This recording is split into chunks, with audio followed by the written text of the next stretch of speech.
eligible patients can be offered bladder conserving protocol using current concurrent chemoradiation program, preferably after a complete TURBT.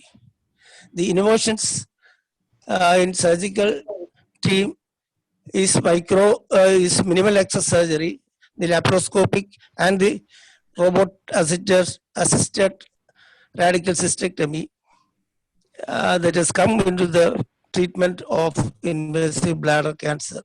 For a long time, the systemic treatment of bladder cancer was limited to some platinum derivatives and platinum based combinations. For patients who become platinum refractory or platinum ineligible, there was no standard alternative.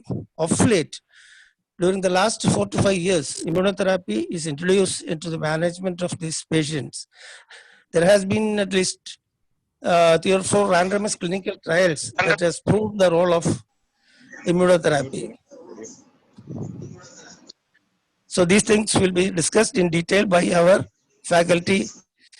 I welcome once again all the participants and the faculty and wish the meeting a grand success. Thank you. Thank you, sir. Now I request Dr. Palak Popat, who is Associate Professor of Radiodiagnosis at TMH Mumbai, to do the first talking. That is choosing the appropriate.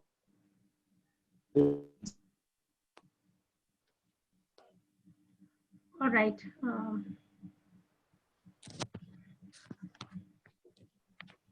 Yes, thank you. Thank you. Thank you. Am I audible? Yeah, you're audible.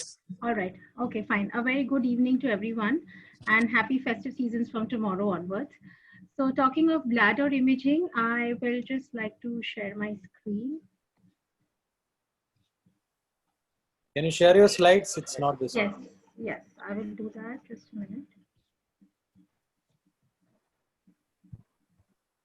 Yeah, is my screen shared? Yeah, it's shared. All right, okay, fine. Yeah, so a very good evening, everybody. So I'll be discussing for the role of imaging in bladder malignancies. So may I just know how much time we have for this particular session? It's 6:40 right now. Yeah, 20 minutes. Okay, fine, thank you. So yeah, so let me just take you, when we look at bladder imaging and what all do we have. So we talk of an ultrasonography. So basically imaging would be diagnostic and diagnostic radiology side and nuclear medicine. So on the radiodiagnostic side, we have for the bladder, we have an ultrasound, we have CT scans, we have MRIs. So in the earliest days, there used to be fluoroscopies where we would look at filling defects in the bladder on the delayed phase once the contrast was passing through the kidneys and coming down. So that has really now been replaced by cross-sectional imaging in almost all cases. On the PET-CT side, what happens particularly because of in bladder tumors is that there is masking of the uptake of the contrast in the lesion and from the urine. So then they have special techniques and irrigation and to kind of show the tumor. So when it is highly suspected, then that is when it can be seen. But otherwise, just as a screening, in unknown cases, if a PET-CT is done, then a bladder tumor may be missed. So looking at the diagnostic side, ultrasound, CT scan, and MRI is what we would have as the choice of imaging now. Ultrasound, we have the 2D grayscale mode and we have the Doppler mode.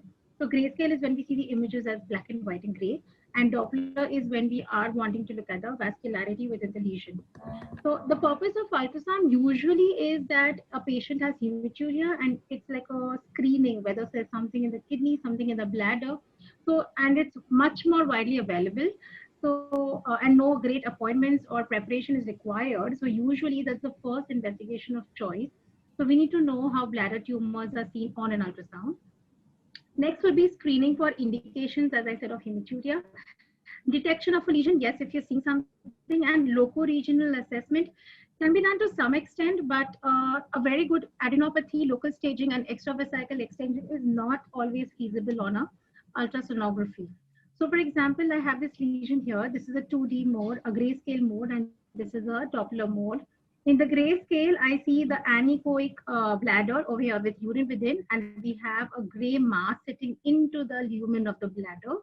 And there is an abrupt interface here, I wouldn't really expect much of extra vesicle extension, but I wouldn't be so sure.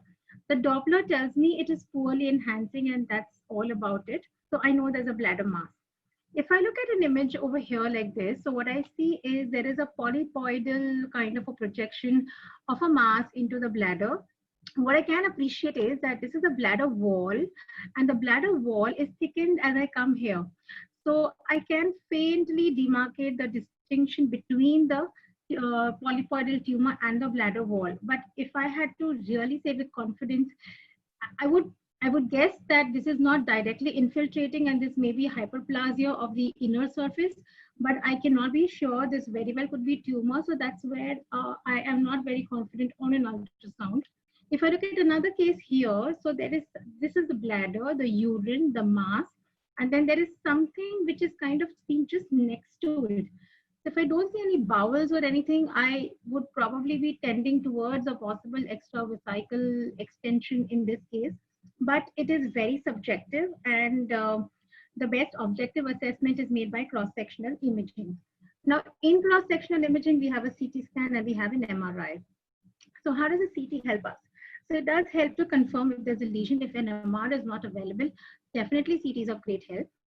It helps to differentiate between hemorrhage and an enhancing lesion, but this may be difficult at times. So what happens is hemorrhage has a whiter density on a CT scan, urine is blacker, and we have the tumor also, which is seen as a high density structure. So if we do not give contrast, there is blood, there is a soft tissue, we cannot differentiate which is what. But when we do a post-contrast scan, we see the tumor which is enhancing, and the hemorrhage part will not be enhancing. So then you can actually delineate the components, and it does help in assessment of frank extravesical extension. So if I know that there is obvious extension, it can be seen on a CT. It is very good for the assessment of adenopathy. I don't really need an MRI, so don't waste the bucks on an MR. And loco-regional staging, it's perhaps the best seen on a CT scan, because it gives a very good overview of not just the pelvic nodes, but also the abdominal nodes, and then of course more distant staging too. So this is an example of how on ultrasound we have the bladder over here. This is a Foley's bulb inflated. The residual bladder shows some urine here, and the rest of the entire bladder is filled with the echogenic soft tissue. When I put the color flow, I see that there is vascularity within. Now, when I see the CT scan, so on the CT scan, this patient had the tumor here. So the ultrasound section where it is almost filling up the whole of the bladder, that's not the case. The ultrasound section is somewhere over here, where it will be seen as if the entire tumor is filling up the width of the bladder. And what do I see here? There is a whiter area, and there is a less gray area, and there is a darker area.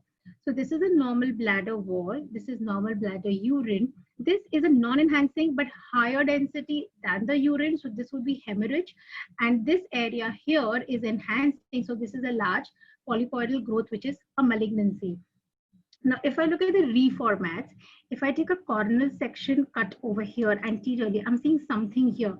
So a coronal reformat is showing me many more, probably 2-3 areas where I would say that there is suspicious extravesical infiltration here. In fact, even posteriorly, I can see some extravesical infiltration here. And when I look at the nodes, there's a round node sitting here. So gone are the days when we would say that any node about 10 mm is suspicious, below that is not. We do not look at absolute measurements. Something which is a little smaller but round and enhancing and like the tumor, we would call it to be suspicious for metastasis. So that way, this patient, if the patient undergoes a CT scan, it's fine. I don't think we need to waste by the resources by doing an MRI for this patient. So coming to an MRI, when does an MRI really help? It offers an excellent contrast for the assessment of bladder invasion.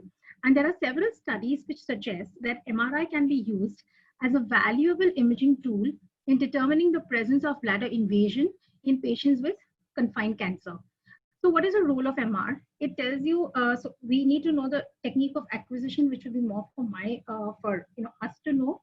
It tells us about the morphology and the T staging of disease, nodal assessment. The most common site observed on an MR is the obturator nodes, and 16% of patients have nodes above the aortic bifurcation, which would be an N3, and 8% have presacral adenopathy. Since pelvic nodes are taken care of during surgery, it is more important to identify nodes in the common iliac chain or in the RP chain, which actually upstages the disease also. So what would be the difference between an MR and a CT? So when we have deranged RFTs, which commonly happens in urological patients, we are not very happy to give contrast, and in fact, we cannot give contrast if the EGFR is very low. In such a situation, MRI offers the best resolution. It will delineate hemorrhage, it will delineate the tumor, it will delineate the extent of the lesion, and it is very well seen. When we talk of CT scan without any contrast, as I said, does not give us much information. Bowel, hemorrhage, tumor, the extravesical spread, it all looks the same. Radiation, it's not involved in MRI, it is involved in CT scan, but honestly, when we're looking at somebody with a malignancy, I don't think radiation comes into such an important consideration, looking at the risk-benefit ratio. So I think that fear should be stepped out. T-staging accuracy is way higher with an MRI at 75 to 92%, much lower with CT, 40 to 60%. And lymph node staging, they both fared nearly equally well.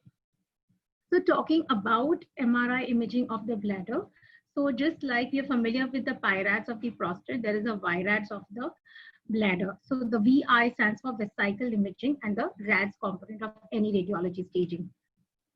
So what does it constitute of? It composed of a T2 weighted image, a dynamic contrast enhanced image, and a diffusion weighted imaging. The objective is to define a standardized approach. It's quite like PIRAD. So you want a standard reporting, you want a standard nomenclature, and you want a standard implementation of what you want to say to the surgeon. The basis is risk of muscle invasion. So in PIRADS, the purpose is what? We want to know whether there is significant cancer or not.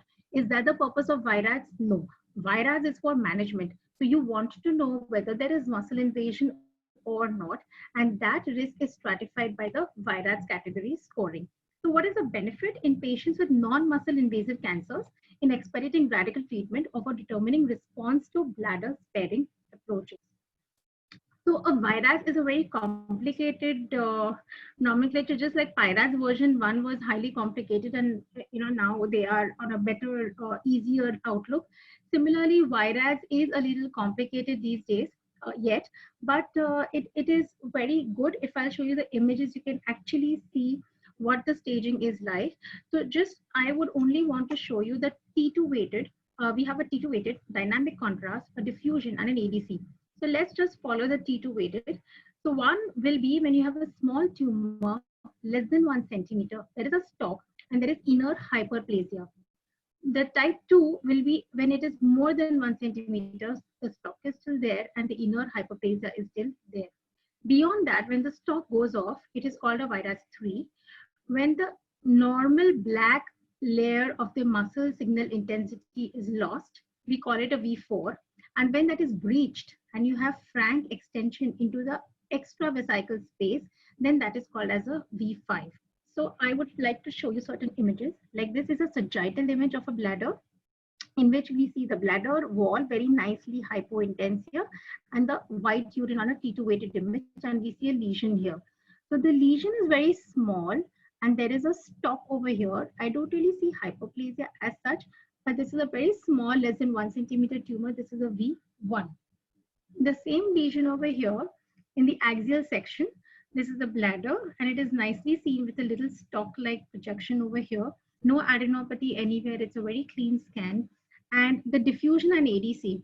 So diffusion is when I see that there is suppression of the signal of the urine. So the urine is dark and I see the lesion which is showing a bright restricted diffusion white spot.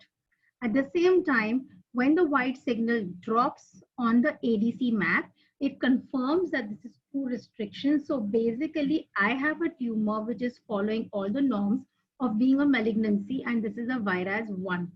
This same patient had an MR urography. So what is an MR urography? We do not need to give contrast. We see all highly water containing structures on that sequence and they light up very well, and everything else other than water is suppressed.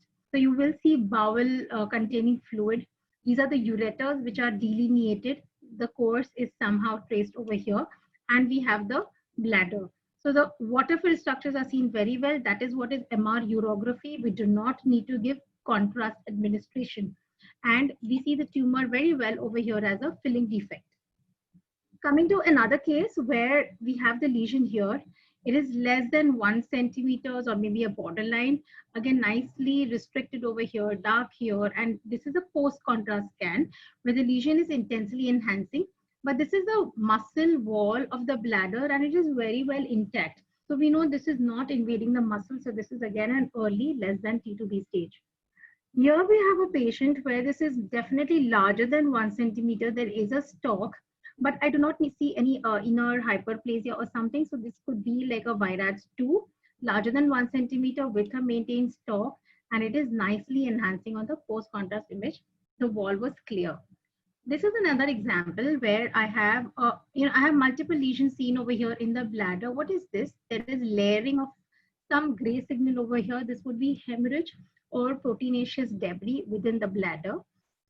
And the tumor is well seen, and there's something here and over here, and we can appreciate the normal black bladder wall. But when we come here, this bladder wall is gray, just like the tumor. So there's disruption.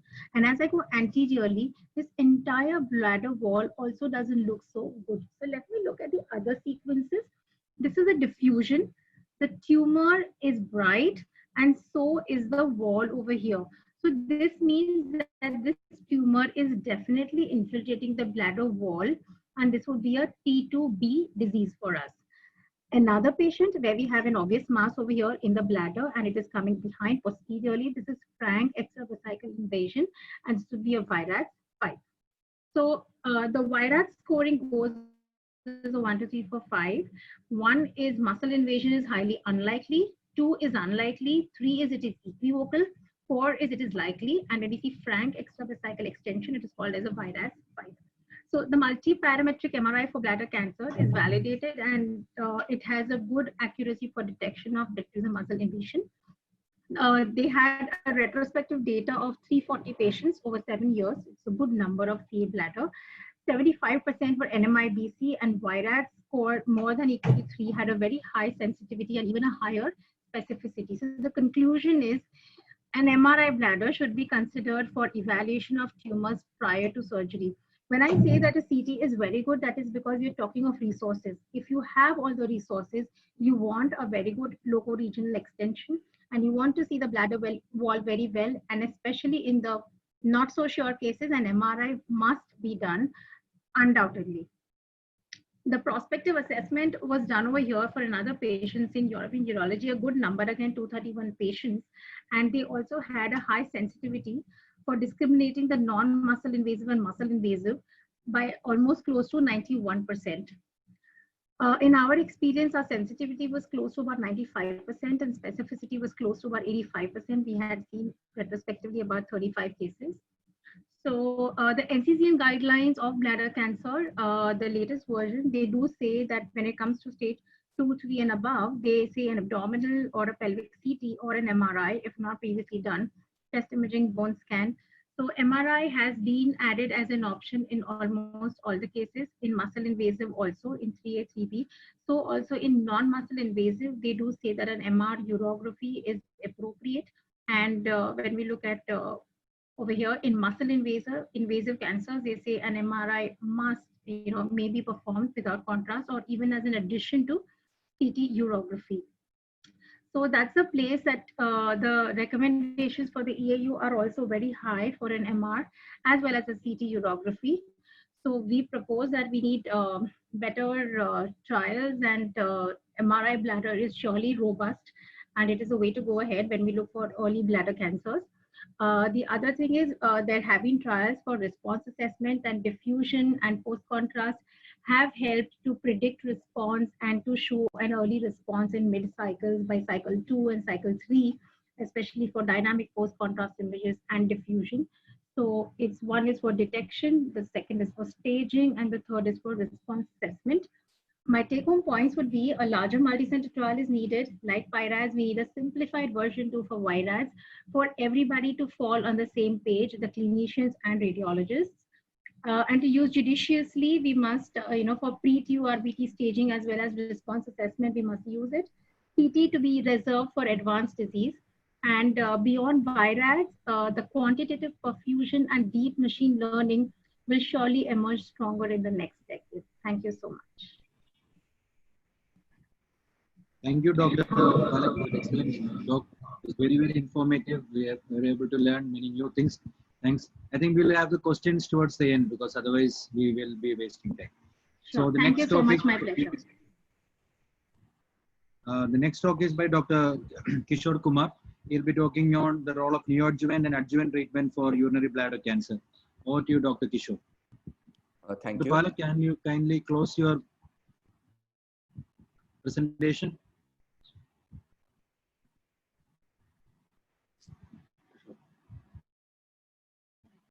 Yeah, Kishore. Can you see my screen? Sure, we can see you, but can you start sharing the slide? Yeah, we can see you, but it looks still. Okay, just a minute.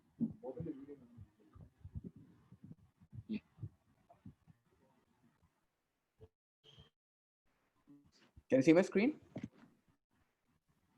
Yeah. Not screen How is to not. share?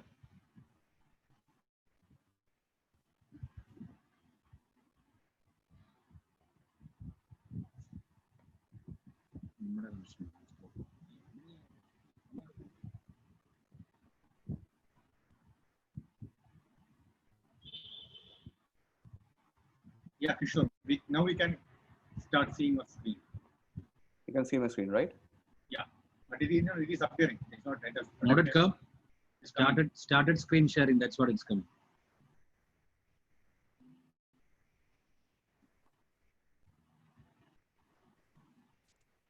Yeah, now we can see. Yeah. Sorry for the delay. Good evening, everyone. So I'm going to be talking about neoadjuvant and adjuvant treatment of bladder cancer.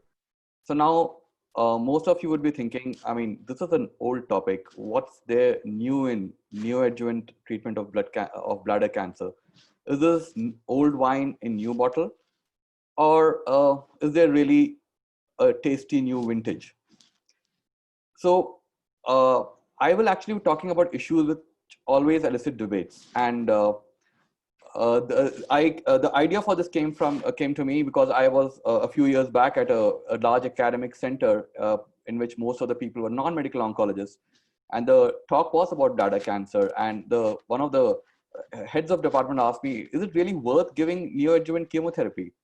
So this and some of the other questions which I have enumerated here is what I'm going to be discussing. The first is neoadjuvant chemotherapy really required?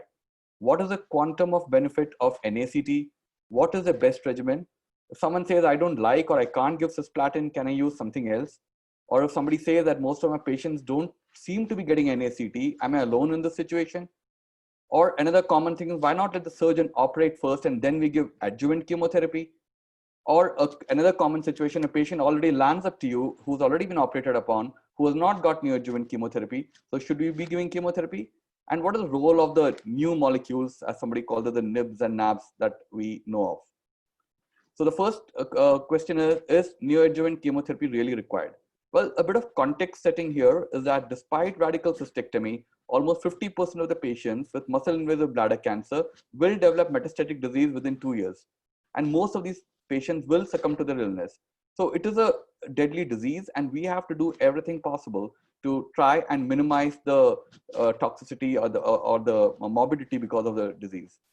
So the evidence of NACT came from multiple randomized controlled trials, and all of these have consistently shown that NACT prior to radical cystectomy offers a survival benefit. A meta-analysis was published in the Lancet in 2003 of more than 3,000 patients. So this showed that there is a 5-year overall survival advantage of 50% if you give NACT versus 45% if you don't, which is a 5% absolute difference in survival. And the absolute disease-free survival benefit was of 7%. Now, this is the forest plot of the meta-analysis. Here you can see that the hazard ratio of 0.84 And almost all trials show that there is a benefit of neoadjuvant chemotherapy. So once we know that neoadjuvant chemotherapy has to be given, so which is the ideal regimen, which is another common question. Well, actually there is no ideal regimen, but the most commonly administered studied regimen is MVAC, which is methotrexate, vinblastine, doxorubicin or adriamycin and cisplatin in the doses that is shown over here, given every 28 days. There are other regimens. There's something called dose-dense MVAC, in which the same chemotherapy as MVAC is given, but it is given every 14 days with a peg-filgrastim or a filgrastim support. So the whole thing gets over slightly faster. And then, of course, the most commonly used probably is gemcitabine and cisplatin, which is given every 21 days or 28 days, depending on the various institutional protocols, and the dosing is shown over here. And another common chemotherapy is the CMV regimen, in which adriamycin is sort of omitted, methotrexate, vinblastine, and cisplatinum is given with leucovorin again every 28 days. So now we'll look at classical MVAC because this is the best studied chemotherapy regimen, and this was conclusively demonstrated in the INT-0080 trial, which had 307 patients with T2 to T4A. They were randomized to give neoadjuvant chemotherapy every 28 days into 3 cycles, followed by surgery, followed by 3 more cycles versus surgery alone. So before I go to the survival rates, this had a pathological complete response rate of 38% versus 15% who did not get chemotherapy, but at a cost of toxicity with a grade 3 and grade 4 adverse event of 57%. So this is the Kaplan-Meier survival graph, which shows that the median overall survival was 77 months for MVAC versus 46 months for cystectomy alone, though this was not statistically significant, but it was tending towards statistical significance with a p-value of 0.06. But the disease-specific survival was significant with a p-value of 0.02. So the next chemotherapy regimen is a dose-dense MVAC. So the advantage of this is that it's more popular probably with the surgeons because there's a shorter time to surgery and it's well tolerated, contrary to popular belief, especially with GCSF support. It's actually no more toxic, and some would argue that it's actually less toxic than the classical MVAC. So this is a slide which shows the phase 2 trial of accelerated MVAC. And here you find that 65% of the patients were actually downstaged, and unfortunately 18% were upstaged and 17% had no change. And the pathological CR was 38%, which is somewhat similar to what you do see with the classical MVAC. And here you find in the same trial that the relapse-free survival for patients who had a pathological CR was much higher. It was close to 90% or definitely more than 80%, whereas patients who did not have pathological CR had a relapse-free survival of only about 40%. So this is the same trial which showed that patients achieved, 49% of the patients achieved a response of less, the tumor was downstage to T1 or lower. Now, then you might ask, which is better, the classical or the dose-dense? Well, actually the data comparing the two come from small studies, and there is no randomized clinical trial to evaluate their equivalence. And some of the comparisons are actually from retrospective trials. Therefore, caution is required while interpreting data supporting dose-dense MVAC and saying that this is equivalent to the classical MVAC. Now, of course, the chemotherapy regimen, which is probably the most popular with medical oncologists, primarily because they have much more experience in using it in various other tumor types as well, is gemcitabine and cisplatin. And interestingly, the data for this use was extrapolated from the metastatic bladder setting, where it was shown to have similar efficacy and less toxicity compared to MVAC. So this phase 3 trial, where this is another phase 3 trial of CMV, where patients were given either cystectomy or radiotherapy alone or after 3 cycles of CMV. And here you find that the 10-year overall survival favored patients who got platinum-based chemotherapy. So this is evidence for the CMV. So which regimen is better? We have seen about 4 regimens. Well, actually there is no answer yet, but this is there is an ongoing phase 3 randomized control trial, which has compared MVAC versus dose-dense MVAC versus gemcitabine cisplatinum. and 500 patients with muscle invasive bladder cancer has been enrolled. And preliminary data is available. The pathological CR data shows that the path CR rates are higher with dose than Zemvac of 42% versus 36%. The data on the progression-free survival and overall survival are immature. However, retrospective observational studies have not identified a significant difference between the path CR rate in the classical MVAC and the other things. So we are eagerly awaiting this particular trial.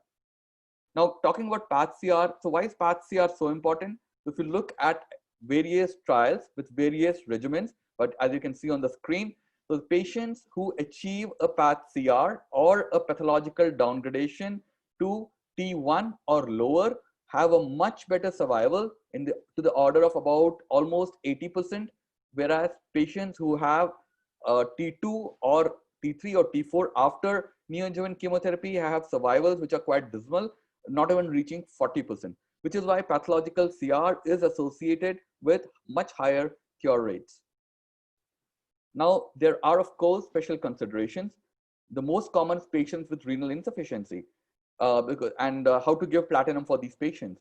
Now, if the urinary renal insufficiency is because of obstruction, a urethral stent should be placed or a percutaneous nephrostomy should be done. The aim should be to normalize the renal function and then administer standard doses of cisplatin.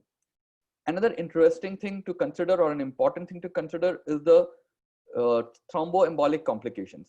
So in the Western studies, it's been shown that 13.8% of patients develop either a DVT or a pulmonary embolism, and almost 60% of this occurs while patient is undergoing chemotherapy prior to the radical cystectomy. So it's worthwhile probably considering prophylaxis with anticoagulation in these patients if indicated.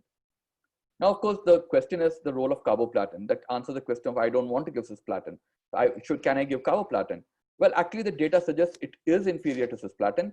There's an ECOG phase 2 trial which showed a single agent carboplatin response rate of only 14% with a median overall survival of 5 months. But in combination with paclitaxel and gemcitabine in advanced disease, it had a 32% CR and a 36% PR rates. But it is not possible to recommend it in a curative intent setting without further evidence. And as of now, it is really not recommended. If you want to give a platinum, give cisplatin, otherwise don't give. So what about the newer agents? And of course, as one of my surgical oncology colleagues was saying, what about the NIBs and NABs and MABs? Well, the trials are ongoing. There is an Abacus trial, which is a single arm phase 2 trial where patients were given 2 cycles of atezolizumab before cystectomy in 95 patients. The primary endpoint was path CR, because that's the easier one to actually look at. And here they found that the path CR rate was 31%, which is pretty high for something which there's no chemotherapy in it. And they found that in this trial, there was no correlation with the tumor mutational burden, but patients who had a pre-existing activated T cells had a better response. And another trial is a pure O1 trial in 50 patients with T3N0 or less stage tumor were given 3 cycles of pembrolizumab, again a checkpoint inhibitor, 200 milligrams every 3 weekly before radical cystectomy. The primary endpoint was path CR, and here 42% had a path CR. And downstaging to less than T2 was achieved in 54%, which is like much better than what you see in chemotherapy. And here they looked at the PDL1 expression with the combined positivity rate. If it was more than 10%, the path CR rate was 54% versus 13% if it was less than 10%. So here we can actually dissect out the patients who are actually going to benefit. And in contrast to the Abacus trial, in this trial, the tumor mutational burden was positively correlated with a cutoff of 15 mutations per megabase. So patients who had higher than this actually did better, and those who had lesser tumor mutational burden than 15 mutations per MB did not do as good. Now, an interesting analysis, subgroup analysis, is of pure O1 on the variant histologies, because traditional clinical trials have excluded patients with predominant variant histologies, which is defined as more than 50% of the tumor specimens not containing the traditional pathology. And here 34 patients were included, 19 of them with predominant variant histology. Here they found that the path CR rate was 37%, is pretty good. And with patients, and if you consider those who are downgraded to T1 or less, it was 55%. And 6 of the 7 squamous cell carcinomas were downstage to T1 or less, and 2 of 3 lymphoepitheliomas had a path CR. and none of the other predominant histologies, VH had a response. And on multivariate analysis, tumor mutational burden and combined positivity scores were associated with response, irrespective of the tumor histology. So now the question is, a lot of us actually feel that, I'm not giving so many patients neoadjuvant chemotherapy, and am I alone? Is everybody else giving? Well, I did a little bit of research on this. Well, actually, everybody's in the same boat. Despite the overwhelming evidence of benefit of neoadjuvant chemotherapy, this is probably one of the tumors in which the standard of care is the least utilized. And there are multiple trials and studies which show that less than 20% of the patients undergoing radical cystectomy receive NACT in the US and Canada. But the silver lining is that this trend seems to be improving in higher volume and tertiary care centers.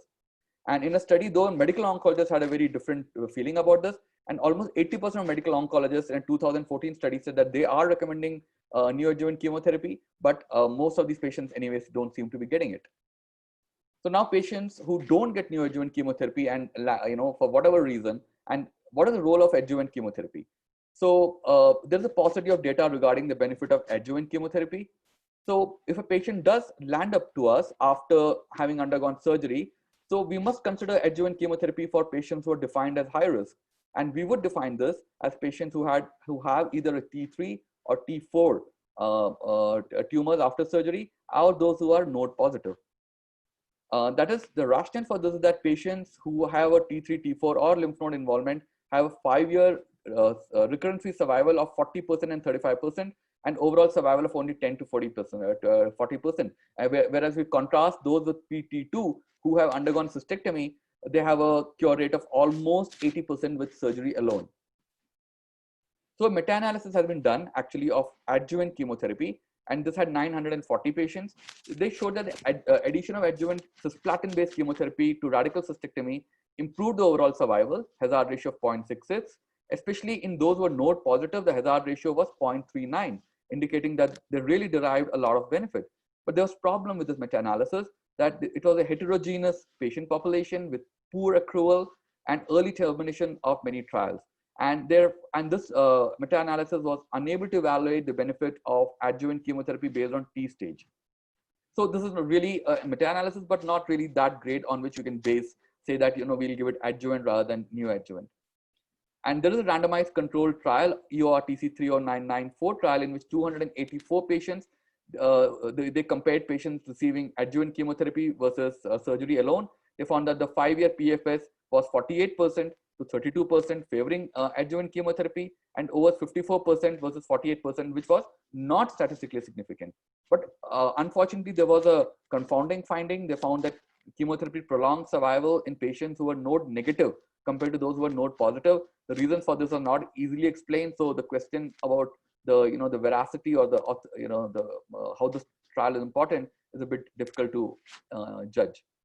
So if we decided to give, what chemotherapy we'll give, obviously we'll give cisplatin-based chemotherapy for patients who are eligible to cisplatinum, which I'm sure all of us know, and it's listed out over here, those who have good performance status and who have no hearing loss or neuropathy.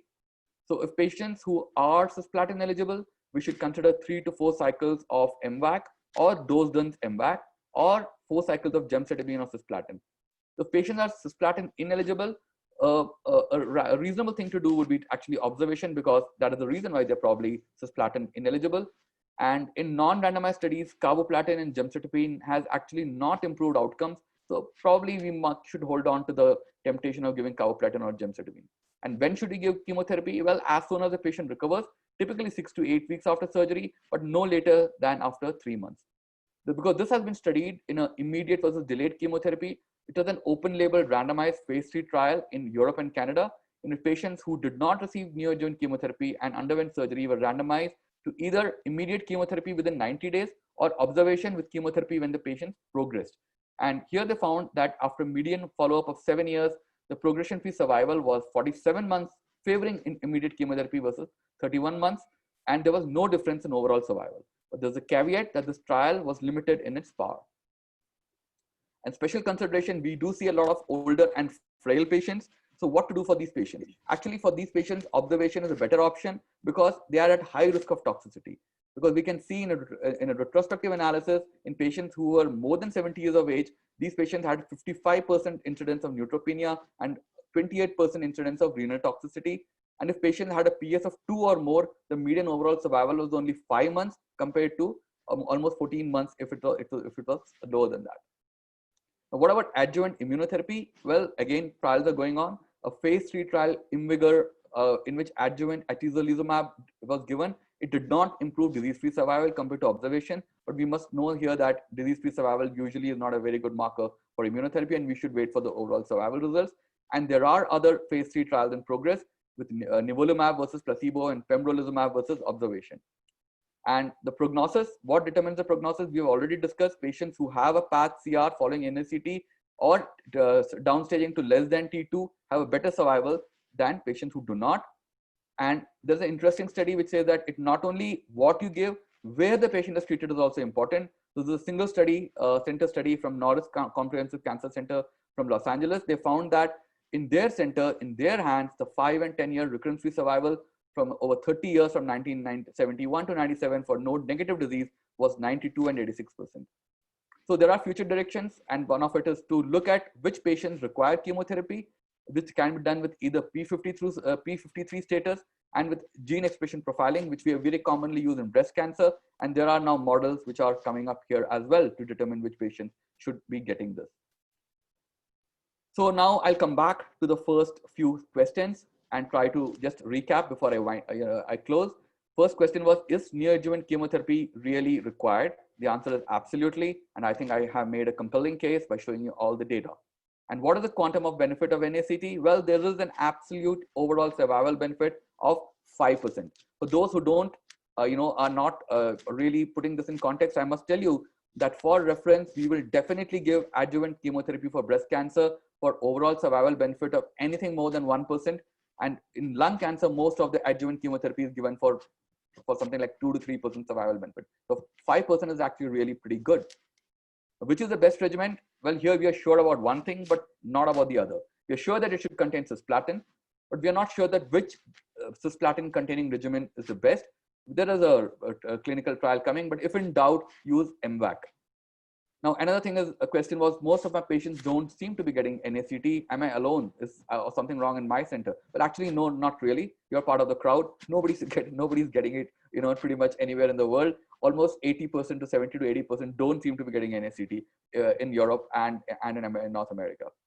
Well, if you don't like cisplatin or you can't give cisplatin, can you give carboplatin? Well, not really. It is a curative intent setting. There is no evidence to support this. Then the question about why not let the surgeon operate and then give adjuvant chemotherapy?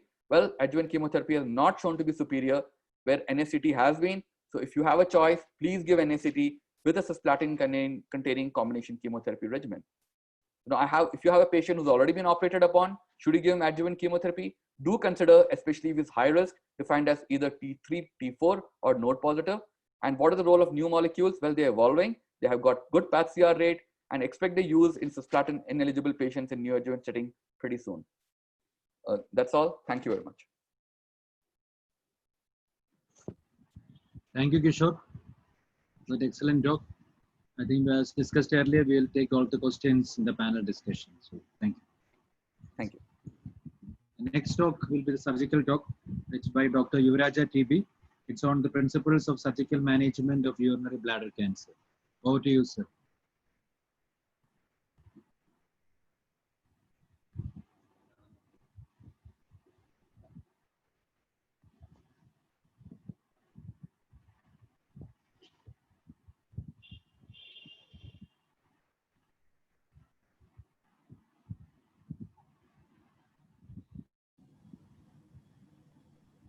Sir, your slide appeared and disappeared. Yeah, now we can see you. Yeah.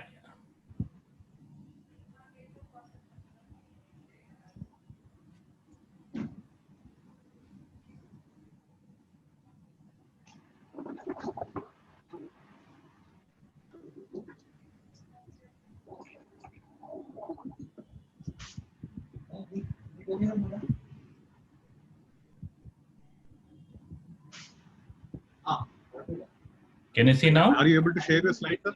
No, your slides are not shared. It came and then gone. Oh, okay. Okay. I'll just do that. And try to minimize, keep the window minimized so that the slide is not affected. No, now it's excellent. Now we can see your slides. Okay. Just give me 1 minute. There is some issue here. Just 1 minute. I'll share again.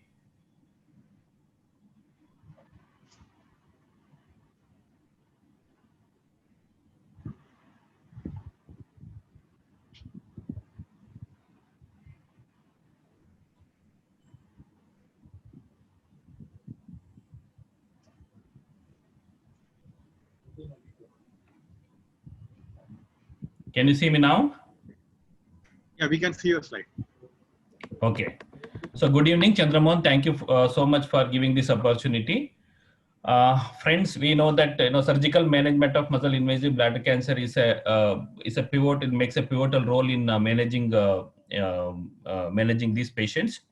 So in my talk, so what I am going to do is that first around 10, 11 minutes, I'll give you a presentation. So as we surgeons, we like to visualize videos. I'll try to share my videos if possible, because through webinars, it's a little difficult to share the videos. I'll try my level best to do that. So we know that muscle invasive bladder cancer almost comprises of 25% of presentation at presentation. So in these patients, generally we see very dismal results earlier. Friends, we have seen last 2 decades have changed completely where the way we manage bladder cancer, either by surgery, chemotherapy, radiation, or immunotherapy. But one of the most important thing what we have to remember is that so it is one of the most lethal malignancy in urology. That means we have to manage it in a way that we have to help these patients to achieve maximum survival time. And at presentation, there is a one peculiar thing. So usually the most women have MIBC at presentations. MIBC is muscle invasive bladder cancer, almost 81% versus 55%. That means the females are presenting to us in a very advanced stage. The reason we do not know. So we diagnose and make this diagnosis of muscle invasive bladder cancer by few important steps. That is the first one, the most important was, apart from the imaging, what Dr. Palak told, which is the gold standard, is CT scan, and now MRI is coming as a big boon for us, and PET CT in select patients. But most important, the staging investigation is TURBT, transurethral dissection of bladder tumor. So where we can ascertain the presence and absence of tumor, grade, depth of invasion, and lymphovascular embolization, presence of carcinoma in situ. All these are going to be very useful in planning our management. Along with this, urine cytology also plays an important role. So after doing the basic investigation to classify them, so we do a TNM staging and clinical staging. Generally, it involves muscle invasive tumors, it becomes T2 or T3 tumors, and sometimes T4 tumors where it goes to prostate or the seminal vesicles. So then for the management purpose, we roughly divide them into a non-muscle invasive, muscle invasive, and a metastatic tumor. So we'll concentrate on muscle invasive bladder cancer. The options of management, we know that the surgery becomes the important role, and it is the main thing around which the other treatments like chemotherapy, radiation therapy revolve and give a maximum survival benefit. And radical cystectomy along with the lymph node dissection is an important role, along with the urinary diversion of ileal condylar and neobladder that will come to a little later. And now, as Dr. Kumar told, so is neoadjuvant adjuvant chemotherapy is almost becomes a standard of care. And only chemoradiation having a bladder or preservation protocol is there another option. So for select patients, we can offer this one as a category 1 recommendations, even in NCCN guidelines. The other remaining surgical approaches like radical TURBT, partial cystectomy are done only very, very highly select patients, not to be discussed with everyone. So if you see the guidelines, how we manage, so generally these guidelines apply to almost the entire world. So we can see that the cystectomy candidates, the neoadjuvant chemotherapy followed by surgery is the standard of care. But remember that almost 60% of the patients will be suitable for this. Remaining 40% patients are not suitable for this. So if the patient is not cisplatin ineligible, so there is no reason of giving chemotherapy, and directly they should go for surgery. So there is no other treatment advice for these patients, only surgery. Concurrent chemoradiation, as you can see here, so it is one of the level category 1 recommendation for highly select patients. But T2 tumors, remember, if the tumor becomes T3, that is T3 clinically T3, T4 or N1 nodes, so the neoadjuvant chemotherapy and surgery becomes the important role. And concurrent chemoradiation is not a very important treatment, so it's rarely advised. And non-cystectomy candidates, you can advise chemoradiation therapy. Radical cystectomy, when we say, it comprises about, it's the gold standard now. So removal of the bladder, urachus, prostate, seminal vesicles, along with the pelvic lymph nodes. In females, we remove uterus and upper vagina. So this causes almost local control of 90 to 95%. The currently, you have seen in your practice that operative mortality has come down drastically to almost to 1 to 2%.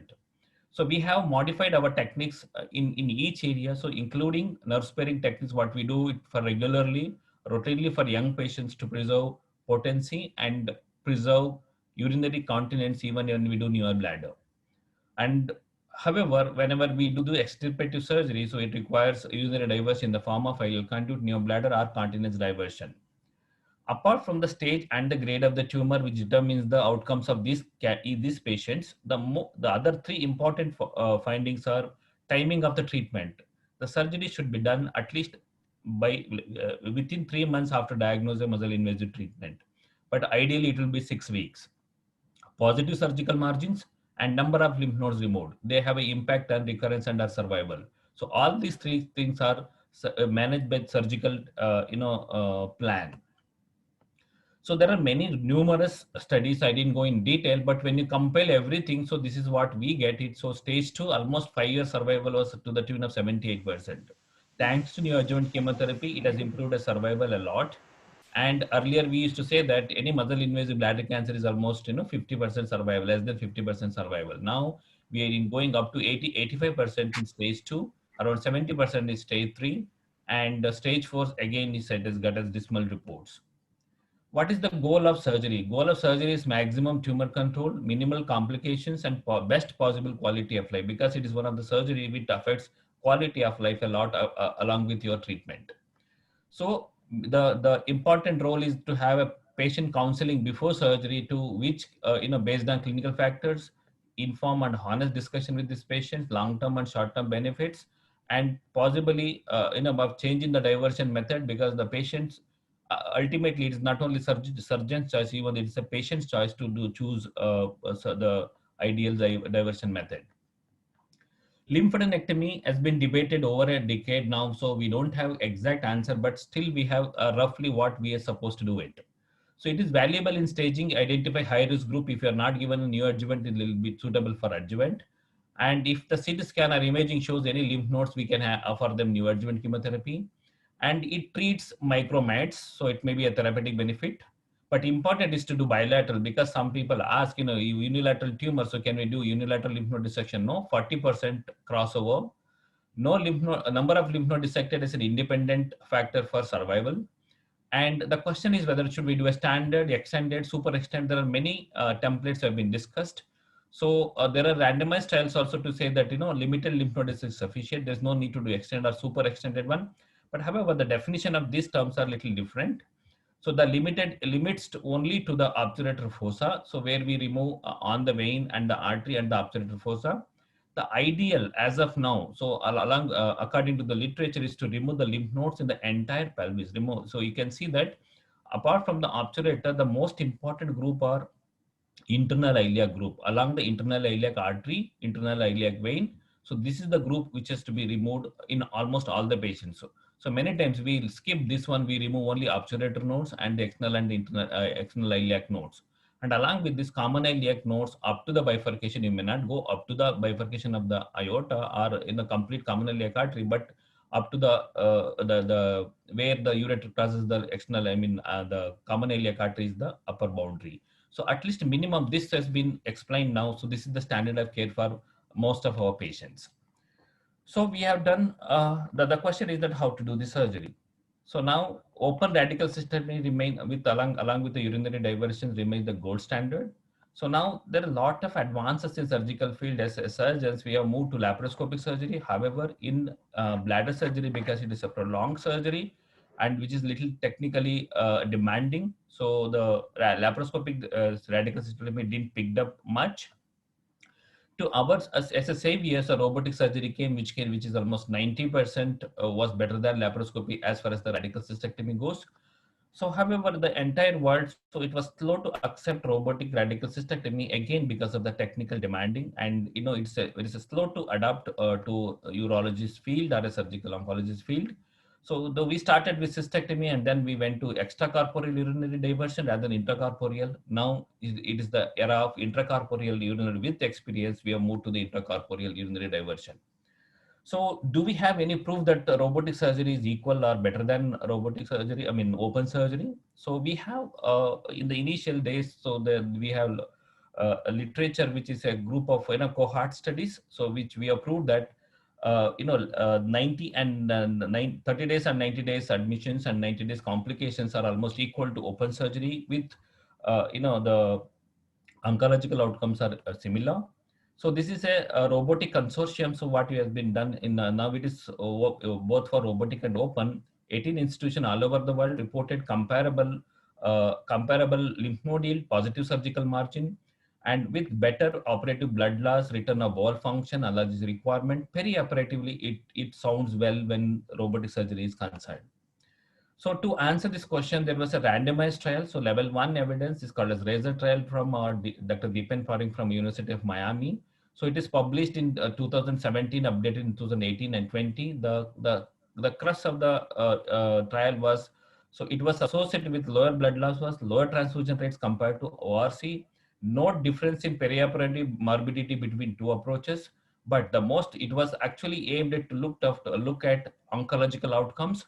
At the end of 4 years now, it has got equivalent oncological outcomes. That means we have proved that, so it is equal to open surgery as far as survival outcomes or oncological outcomes. But now there are studies to know, but this study was extracorporeal ileal conduit or neobladder. That is the reason we didn't have any difference in the perioperative outcomes. So there was a meta-analysis recently published in last year, April. So it says that, so, it compared all the studies, which are really good studies. So oncological side effect and quality of life outcomes, or RARC demonstrate benefits of less perioperative blood transfusion and a marginal shorter hospital stay. But it had longer operative time because it was almost the series are from last 10 years. Now operative time is also reduced. So then why can't we do robotic radical cystectomy? So technology has changed. So now we have Da Vinci SI system. You have a lot of addition to this technology like staplers, energy sources. We can do everything intracorporeal now. Technique has changed. So now we know how much to do lymph node dissection, whether we do intracorporeal ileal conduit neobladder. We have progress in this field. Perioperative outcomes have changed. The blood loss has come now from 500, 1002 ml in open surgery to less than 200 ml in robotic surgery. We don't even cross match blood in robotic surgery. Operative time is decreased consistently. First, you remember 11 hours for radical cystectomy ileal conduit. Now it is 180 to 240 minutes. So that means last 1 decade has seen a lot of advances.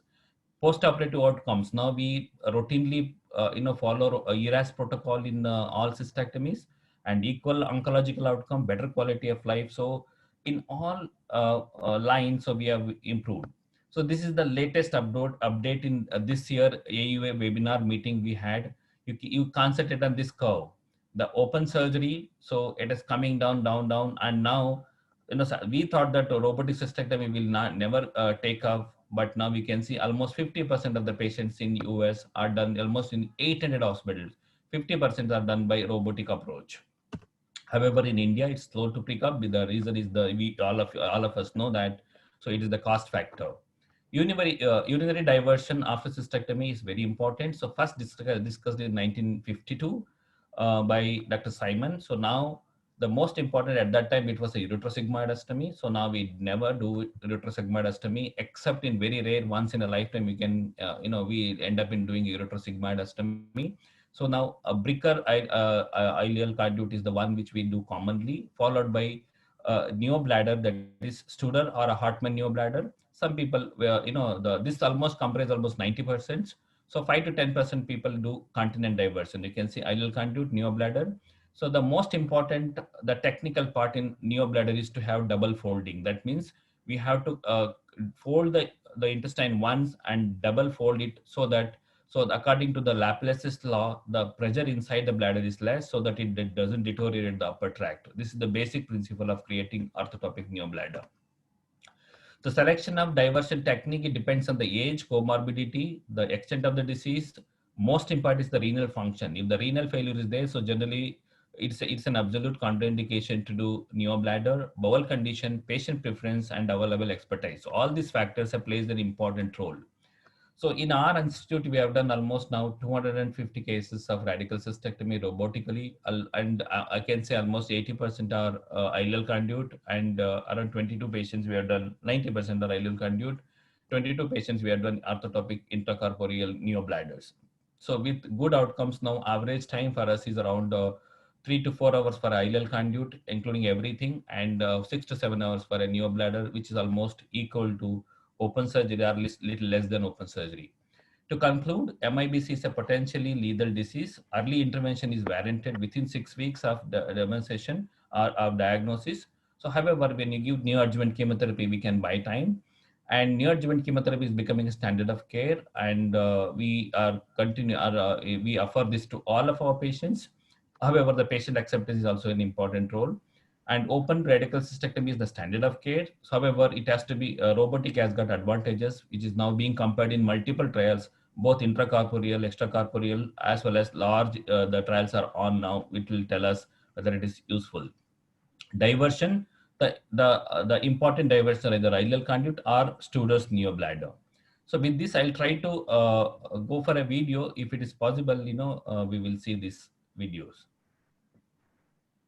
So I may have to, stop sharing, and then I'll come back with the video.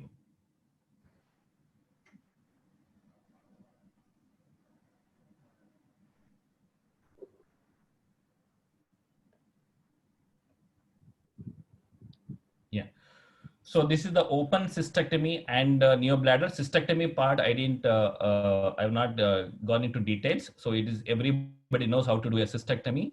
So this is how we tackle the apex of the prostate. So this is the DVC ligation on the prostate. We put a Babcock's there, and we take a needle, number 1 Vicryl. So from left to right, we take the needle. And because this is the most important step in open surgery, because it causes significant bleeding here. And then once we go to the apex, so we can see the urethra has been transected. You take a stay sutures. Generally, we take 2 to 3 stitches in the anterior urethral margin. You can see that. And then once the posterior is done, so the cystectomy, that's the only thing I wanted to concentrate. So this is a neobladder, open neobladder. So you know that we have to measure the intestine and mark the where we are going to cut it. So this is the isolation of the bowel segment. In open surgery, hence we are doing the neobladder first and the anastomosis late. So we have to identify everything. So this is the ideal anastomosis. I love side to side anastomosis by stapler. It takes very around 5 to 10 minutes. And then the Studer neobladder, proximal 15 centimeter is not opened at all. So you have a mark there, and then you have a neobladder there. So apart from the proximal 15 centimeter, the entire intestine is opened completely. So now it is almost 50 centimeters we take, 45 centimeter we open it, and then posterior suturing is done. Remember, so generally we do only seromuscular, no need to include the mucosa at all. So now you can see, now this is the U-shaped bladder. So once we do a U-shaped bladder, we fold it. This is most important. So we fold it. This is called as double folding. Once we fold it, how do we do that? We take it now this is unopened segment. You can see that, and we take a suture and bring this one at the edge. You can see that. So now we have, this is the anterior one, anterior right and left limb. So now the anterior right limb, this is the right limb, is again sutured by using monocryl or a PDS. And then we uretrovesical anastomosis. We just put a finger inside the neobladder. You can see that. So this is the ureteric anastomosis. We have done it. So this is the classical technique which I learned from Dr. Kangaonkar at Tata Hospital. So from outside, not from inside out. So we do Bricker's anastomosis to the unopened segment, and then put the finger, whichever the segment which comes near to the urethra, we can open it up. You can take a buttonhole the anastomotic area, and then we take 6 sutures. So what 3-1 already we have taken in the initially the anterior urethral margin, and you take the posterior urethral margin 6 sutures, and then you parachute the entire neobladder down to the pelvis. So put a silicone catheter and bring it down and start tying all the sutures. So here the technical important is that, sometimes the neobladder doesn't go down, so you may have to do some peritoneal openings on the mesentery, and sometimes, very rarely you may have to fix the neobladder onto the lateral pelvic wall so that it avoids the tension on the anastomosis. So first you tie the posterior one, all 3, and the anterior one, and then you put a SPC, fill some fluid. So it is easily done. I think, it is just a matter of experience. So then you finish the anterior vasuturing, which has been opened. So, and then we put SPC and PUC. So same thing can be copied to a robotic technique. So we also have a defined technique. So robotically it is easy. So this is the patient position, steep head low position with the patient is fixed to the table. So these are the arms what we use. So generally we use the forearm technique with 2 assistant ports. Here the dissection is completely posterior in the initially. So we go this plane. All the surgeons know that behind the seminal vesicle, identify the Deneville's fissure which I have cut it, and then once we do that, so the rectum is down, and then we do a lateral dissection, lateral to the bladder and medial to the great vessels.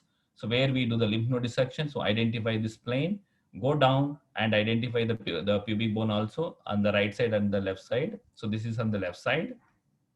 So once we do this, we identify the lateral fold, and then we identify the ureter and dissect the ureters. You can see that ureter is dissected. Most important part of ureter dissection is to leave behind the tissue around the ureter. So you can see that this is the left ureter. So cut it as low as possible. And very easy to do robotic cystectomy. You put a clip onto the pedicle, or you can use a N-seal, or you can use ligashore, and you have this what is the pedicle. So you just pedicle can be taken by any energy source, and then we from the umbilicus downwards, we entire bladder is drop down, and then it depends whether you want to do ligate this. Sometimes we don't ligate it, we just cut it because the pressure inside the bladder will not allow DVC to bleed, and then otherwise you can ligate it like this if you want. So this is the dorsal venous complex ligation, is easily can be done by robotic technique, and then we cut the DVC. So, and then we cut the DVC, you can see that, and then apply clip to the urethra so that it avoid any spillage of intravesical contents, and keep it aside or put it in the bag and complete the, I generally close the urethra if I do it, so to avoid any lymph leak from the urethra. So the lymph node dissection is classical, very easily done. You can see nicely the extended lymph node dissection, common iliac artery, external iliac artery, obturator nerve on both the sides, common iliac artery, external iliac artery, internal iliac artery, and all the nodes around the internal iliac artery also are removed. And then, so we can go to the ileal conduit. Ileal conduit is the most common technique what we use it intracorporeally. So we measure the bowel segment by using a umbilical tape, put a stage sutures 2-1. So usually we take around 15 centimeter of the intestine. You can put a to this thing, and then mark where. So this is very important. Mark it, and then take a laparoscopic staplers, and then staple divide the intestine. I think all the surgical oncologists and the urologists are aware of this, they can know how to do that. And then we do side-to-side anastomosis by using a white, blue staplers. So divide it with a vascular white stapler. Very easy to do that. We take 2 stapling because, we want, this is only 60 centimeter. In open surgery, we do 75 to 200. So we do this and then transect it by using, again, 60. That's all. So we don't do anything else. Open and do a ureteric anastomosis in a classic Bricker way. So this is the classical Bricker way of doing anastomosis. Very important. Hold the ureter. So till now ureters are not being touched at all. You can see that. Spatulate the ureter very nicely. The same thing, open technique what I used to do it, I just copied into the robotic, and we pass the ureteric stents. These are the infant feeding tube, and then we suture the ureter classically by 2-layer technique. So the assistant holds it, and we use all these things are done by barbed sutures. So this is Statafix suture, a very nice barbed suture. It won't slip once you pull it off. And we do one side first and the next side first. This is just to demonstrate how we do ureteric anastomosis without compromising. So sometimes if there is any doubt, we give Indocyan in green and see the vascularity of the tip of the ureter, and then we anastomose and bring out the entire ileal conduit outside. So this is about ileal conduit, and a small video clip on the neobladder. Easily we can do. This is a female patient. So we did a neobladder, again 45 to 50 centimeter of intestine. The only difference between the open neobladder which you saw is that here, after identifying the segment, what we are going to do, that the first step is to do the anastomosis. Before that, we do a posterior suturing. And so this is, you can see, this is the urethra, you can see here down, and we open the bladder and we do the anastomosis first here. So unlike in open surgery where the anastomosis is done in the end, we do, and again, this is the barb suture, we do V-lock sutures, and then we do very nice suturing. Once this anastomosis is done, the fear of bladder going down to the pelvis is gone, and you can see. And then we divide the intestine, and then we do side-to-side anastomosis, and then classical neobladder is done. So by opening the entire intestinal segment, completely open it, and then suture it. So opening and suturing is just a time consuming, otherwise there is nothing there. We take sutures and we give to the resident, so they keep on doing the suturing. So you can see that again, barb suture. This is the posterior plate suturing. And then when the posterior is done, so now we are folding it, double folding it. So again, the entire fold from here goes down, and we have a right and left anterior wall suturing which has been taking place. And then once you do this, put the ureters in the end, and you can see that ureteric anastomosis is being done to the unopened segment, and then this is the final appearance. So we put a SPC tube. So you can do by supracath technique, and then complete the suturing and put saline. So this patient is done 2 months back, doing completely fine, and she's continent, and put, this is how we do that. So these are the few technical videos which I wanted to share. Thank you so much, Chandramohan, once again for your giving me this opportunity. Thank you, sir. As usual, you never disappointed us, and it was a best talk. Thank you, especially showing the video clips. As a surgeon, I think I appreciate your video clip. And we'll come back to further discussion later on. Now, I invite the next speaker, Dr. Vedang Murthy. So, sir, can you share your slides?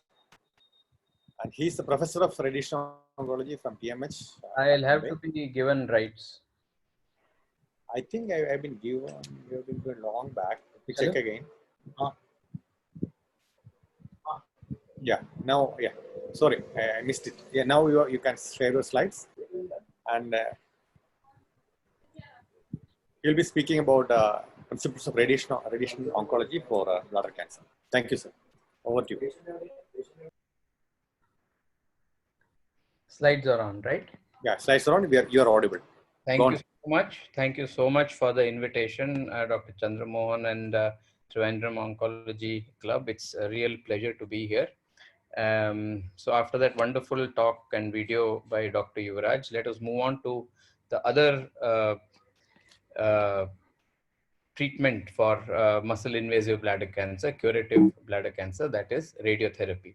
I'll be talking about two broad aspects. One is how to preserve the bladder and what is its effectiveness, how to select, and some of the challenges that we face. And I'll also talk briefly about a new concept that is evolving very rapidly, that is the role of post-operative radiotherapy in muscle invasive urothelial cancer. There are many ways of preserving the bladder, and Dr. Yuvraj briefly showed multiple methods. You can do partial cystectomy to preserve the bladder. You can do TURBT alone. Even people have tried chemotherapy alone, or even radiotherapy alone. But overall, those are not the optimal ways of preserving the bladder. The gold standard method is called the trimodality approach, which means you do a safe maximal TURBT, followed by radiotherapy and concomitant chemotherapy, and we reserve surgery or cystectomy for salvage. We may also add neoadjuvant chemotherapy, as I'll talk to you later in the talk. Evidence-wise, again, we briefly saw previously for T2 tumors, it is recommended as the first line of treatment along with the neoadjuvant chemotherapy and surgery. It is also recommended for patients who are not cystectomy candidates, which is quite a few patients because of either their reluctance to undergo cystectomy or their comorbidities and surgical difficulties.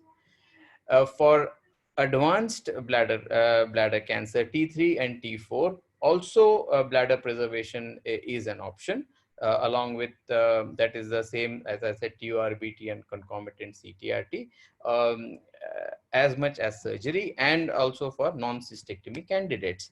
Mind you, as I'll show you in patient selection, as we go more advanced, the outcomes fall, both with radiotherapy and with surgery. Is CTRT or radiotherapy an effective option? There is no comparison with surgery. A randomized trial in the UK called the SPARE trial started a few years ago, and they had to stop because of poor accrual. So broadly speaking, the reason why it has come in the guidelines is if you look at the 5-year and 10-year survival rates with cystectomy and bladder preservation series, they are more or less the same. The older series were at about 50% at 5 years.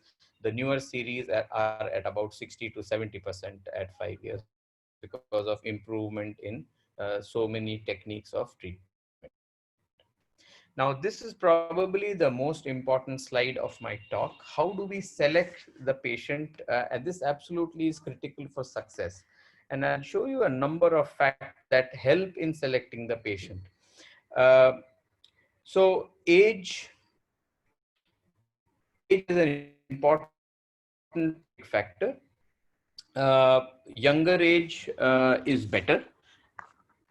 Patient should have adequate renal function and should be motivated enough to undergo regular cystoscopies for surveillance. And most importantly, it should be a functional bladder. There is no point in trying to preserve a non-functional bladder.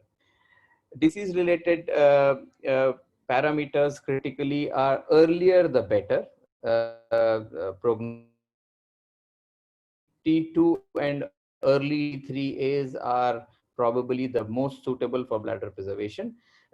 Usually a single lesion is better, but the evidence for this is very presence of hydronephrosis indicates an advanced stage, so that and patients are often ineligible for chemopreservation. CIS is a bad thing. I would really not recommend patients having CIS to undergo bladder preservation. It's almost a contraindication. Again, nodal metastasis, N0 is better rather than metastasis. Prognosis top with any treatment. The type of treatment, trimodality approach is better than another thing, TURBT, chemotherapy, and quality of radiotherapy. So one important thing for everybody to realize here, and often we forget in our zeal to select the ideal patient, is that it is rather impossible to find a patient who will have all these features. So ideal doesn't mean all these are mandatory. Everything is a spectrum, everything is a continuum, and as each of these things, each of these factors are present, the outcomes will slightly vary, and that has to be kept in mind. As I said, age is an important prognostic factor. We can see from clearly from German and MGH data and our own data as well. If the age, the median age of 67 in this series of 415 patients, and the outcome survival differs greatly in patients who undergo bladder preservation. But if older patients undergo bladder preservation, this is what will happen. So ideally, we should treat younger patients. Stage is probably the most important prognostic factor. This is the Boston data. You can see here, as the stage increases, the outcomes fall very clearly. But you can see the disease-free survival, even for T3, T4, doesn't really become zero. Overall survival for 10 years is also about 30% for advanced disease. So this is what I'm saying. It is not that it cannot be done. The outcomes are going to be less favorable. TURBT is a very practical issue. The better TURBT, the more complete TURBT that is done before bladder preservation, the outcomes are better. And often it is difficult to achieve maximal resection, and one has to try to do this even if it takes 2 settings, because that really improves the outcomes. The less there is gross disease there is for radiotherapy to take care with the 60-64 gray that we give, the better the outcomes are going to be. Adding chemotherapy concomitantly is absolutely central to the bladder preservation approach. Most commonly used drug is cisplatin, but most commonly patients being ineligible is cisplatin because of their age and poor renal function. So we have alternatives, and the most commonly used alternative certainly in India is gemcitabine, that is given weekly. And you can see here from the German experience, giving carboplatin is probably as good or as bad as not giving anything at all. This is the CR rates, complete response rates after giving carboplatin concomitantly.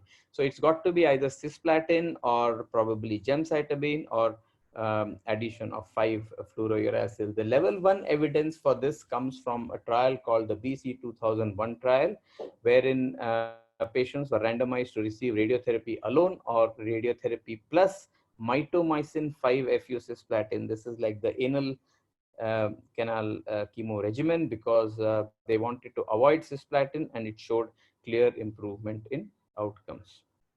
One thing probably Dr. Kishore, who spoke about NACT so well, missed out is, should NACT be, or should it be used before bladder preservation? I mean, cystectomy, we know there's a 5% advantage. The data is not so clear with bladder preservation. So there is no real evidence to say that it should be done. That is why it's not there in the guidelines. But I'd like to show you a few things that are important here. You can see the importance of complete response to NACT. If there is a CR to NACT, the disease-specific survival is so much better than if patient does not respond to NACT. So that is, the NACT response does matter, and probably the indirect benefits of a neoadjuvant chemotherapy are certainly there. Certainly when you're trying to treat patients who are ineligible for surgery and have slightly advanced disease, we can select out the patients with better biology. Another very practical thing is we can use NACT to help in a completion of TURBT. Often these are very well responsive tumors, and we can, after the NACT, you can do a complete TURBT if there is a mild disease remaining. So selecting out patients and this kind of thing. And given the fact that bladder cancer has such a poor prognosis, and it's generally considered to be a metastatic disease, micrometastasis. So I think systemic therapy has a role even before bladder preservation. Now, coming to the radiotherapy-ish aspects of this, what if we do have an ideal patient who is fit and a small tumor, no CIS, TURBT has been done, and no hydronephrosis, etc., etc. Patient is motivated and given chemo. Radiotherapy has been a challenge over the last 2 decades. Bladder is a mobile organ. We like our targets to be stable and fixed, because we plan on a CT scan before the treatment, and we assume things to be fixed, and we plan fancy computers, and we treat the bladder. But bladder moves, and to counter that movement normally, we need to give large margins. And the result of that large margin is that there will be small bowel, and that is what it causes, used to cause substantial toxicity, and we really cannot deliver an adequate dose if we give a large margin. In spite of the large margin, often we were missing the targets. So this is where image guided radiotherapy has made such a big difference. For those who do not know, IGRT means patient is taken on the couch on the linear accelerator, and onboard CT scanner images the bladder for that particular fraction every day. And because the bladder moves, this kind of image guided radiotherapy helps to counter this mobility and deliver the dose exactly where we intend to do. The standard way of planning bladder radiotherapy is to give a large 1.5 to 2 centimeters around the bladder. And this has been the standard approach for the last 2 decades. But we did some very interesting work of not using one, but several margins around the bladder to find out how much the bladder moves and which margin, if we treat, would encompass the bladder. And without going into too much details, for those who are interested can look up. There are a number of publications that we have made on this topic. We have come down to about 2 or 3 volumes that we have for every patient ready. It is called the plan of the day approach. And whatever the bladder's position is for that particular day, we treat with that. So what this does is, any treatment over 6 weeks does not have a margin of more than 5 mm or 4 mm or 6 mm around the bladder, and that substantially reduces the toxicity to the bowel. And the proof of the pudding is in looking at the outcomes. So finally, with all these technical advances that we have made and all these physics things and plan of the day and fancy things that we do, we looked at 106 patients, recently published this, with a median follow-up of nearly 32 months. And we have an overall bladder preservation rate with the event of cystectomy of about 90% at 3 years. This will fall. This has fallen over time, and it will come down to about 70-75% in 5 years, and disease-free survival of about 80%. And I just, as a matter of, just to look at our data, this is our survival curve, and I overlapped it with the standard or well-published data, and it's quite encouraging to see, and probably relates to the way we have selected out our patients. The blue one is our data right on top. It's quite comparable to the literature. But the most gratifying thing is the reduction in toxicity. So we do not have significant GI. So all this effort that is made is to remove the bowel from the area of treatment, and we just have hardly 3 to 5% of grade 2, grade 3 toxicity. The urinary toxicity grade 2 is still expected because we are treating the bladder itself, but serious toxicity grade 3 is under 5%. I'll move on to briefly about something, the issue of post-operative radiotherapy. Now, loco-regional recurrence after cystectomy has really been underappreciated because of a number of reasons: the type of data, retrospective series, etc. Mainly because of the inconsistency in how the imaging has been performed on follow-up and how the data has been collected. Overall, it is thought that some component in 7 to 15% will be there of loco-regional recurrence, and it can happen in any of the pelvic nodes or cystectomy bed.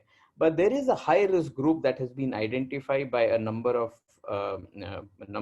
groups, and this broadly includes T3 or higher PT3, that is post cystectomy, and node positive disease and margin positive disease, wherein the loco-regional component is around 30 to 50%, and this is even in the MRC trial and SWOG trial and other things. So there has been a push towards trying to see if local therapy post cystectomy can help.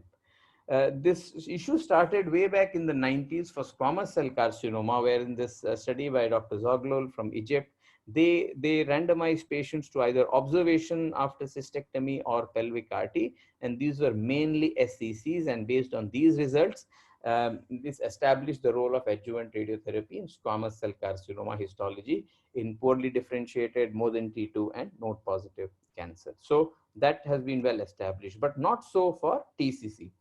This is really evolving. Recently, we had this from the same group, a phase 2 randomized trial. This was about 150 patients odd. They randomized patients to post-cystectomy to either adjuvant chemotherapy or adjuvant chemotherapy and radiotherapy added. And more than half of the patients were TCCs. And you can see clearly the improvement in outcomes. The overall survival at 2 years was also about 10-11% better, but because of the small number of patients, this was not statistically significant. So things are moving in that direction, and based on predominantly of this and other studies, NCCN included the T3, T4 node positive, margin positive as a category 2B recommendation for adjuvant treatment, especially if chemotherapy is not considered for some reason. There are a number of ongoing, well, not a number, there are few ongoing trials, and I would really like to share the work that we are also doing. We are doing a randomized trial called BART at Tata Hospital. We are trying to go multicentric now. This is the only randomized trial that is actually ongoing. It's 153 patients, and we are treating this so-called high-risk group with same design. Either they receive neoadjuvant plus adjuvant chemo, or which is the standard of care, or we add IMRT with 50 Gray to the pelvis and the cystectomy bed as needed. So we have randomized about 50 patients now, and I think it will still take time. The toxicity with adjuvant RT has been, I think there's some disturbance. The toxicity has been what has been the worry over the last years when adjuvant radiotherapy was started, and that was because of using large fields. And IMRT has made a huge difference for the radiation oncologists who are interested. There are contouring guidelines that have been published. If you want to have a look, please go through this Red Journal paper, 2016. Of what should be contoured, how it should be contoured, whether to take the cystectomy bed or not, and what kind of dose should be given. So I would like to conclude there. For the bladder preservation, it is a real option for many patients. Please give that option to patients, not only the old and frail ones, but as I showed you, the younger ones, fitter ones will benefit more. About 70% of the patients will retain a fully functional bladder at 5 years. And adaptive radiotherapy, the kind that I showed you, an image-guided radiotherapy, plays a big role, has made a big difference. For the post-cystectomy in the setting, LRR or loco-regional recurrence is a problem, especially in the high-risk group. This is in spite of giving chemotherapy, neoadjuvant and adjuvant. And these are some of the high-risk factors. And I think over the next few years, it is going to become more and more prominent, and IMRT will help in delivering this without significant toxicity. I will stop there. Thank you very much. Thank you, sir. Thank you, sir, for that excellent talk. As discussed, we'll be having the panel discussion. We'll take up all the questions during the panel discussion. So next, we'll be having a different talk. It's on metastatic bladder cancer, the role of immunotherapy. As you, Dr. Kishore had briefly mentioned about the role of immunotherapy in adjuvant setting. So we have some evidence to use it in neoadjuvant and adjuvant setting. But the real role for immunotherapy is in the management of metastatic bladder cancer. For that, I request Dr. Sanju Suryak to take up the proceedings. Over to you, Dr. Sanju. Good evening. Am I audible? Yeah, you're audible. Yeah. So, can someone share my screen? Share screen share. Screen share.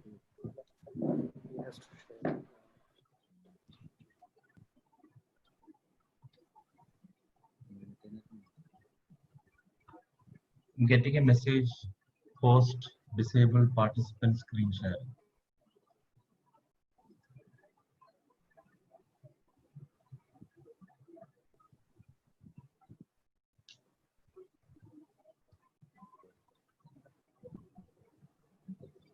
Yeah, now you can. Yeah. So good evening, friends. Thank you, Boban, for giving this opportunity to straight away to the slides. So today I'll be talking about the management of locally advanced and metastatic urothelial cancer and a brief talk on the role of durvalumab.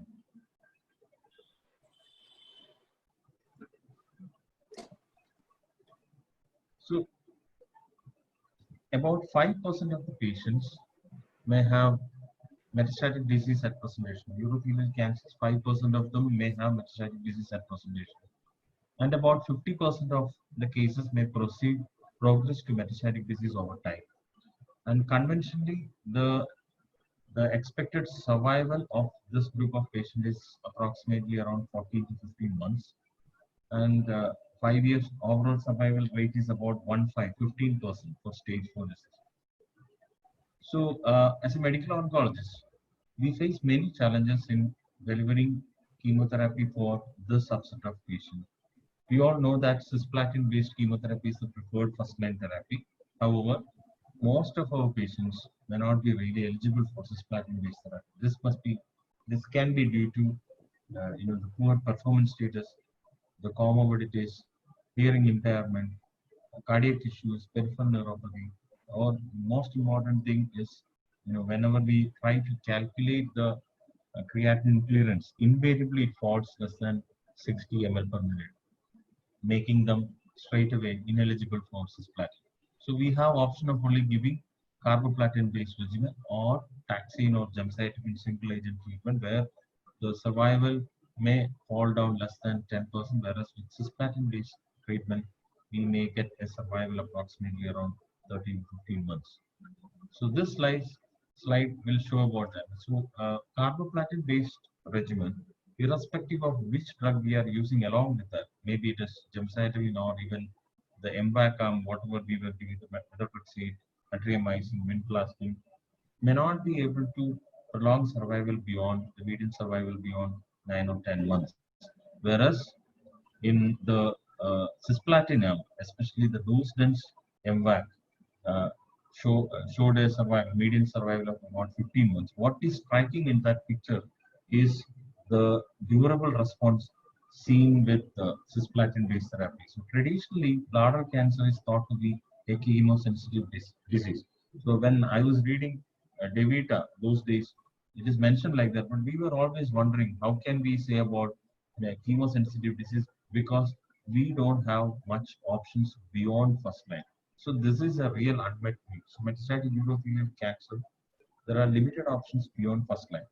Historically, there is no established standard of care which existed for patients who had progressed on platinum-based chemotherapy. And once they progress, the median overall survival for this group of patients was about 5 to 7 months. And we traditionally treat them with either nab-paclitaxel or gemcitabine or pemetrexed, or wherever available, vinflunine is another drug which is mentioned. So what is the rationale of using immunotherapy in bladder cancer? Urothelial carcinoma is one of the cancers which shows highest levels of mutational burden.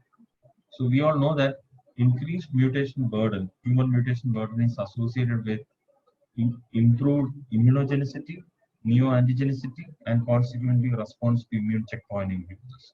And immunotherapy is not a new kid for bladder cancer, because we were all using BCG for non-muscle invasive bladder cancer for more than 30 years, and it has improved recurrence rates, either invasive or even non-invasive. Now, FDA has approved 5 checkpoint inhibitors for bladder cancer, and all of them are approved in second-line use, and 2 of the checkpoint inhibitors are approved for use in frontline setting in patients who are ineligible for cisplatin.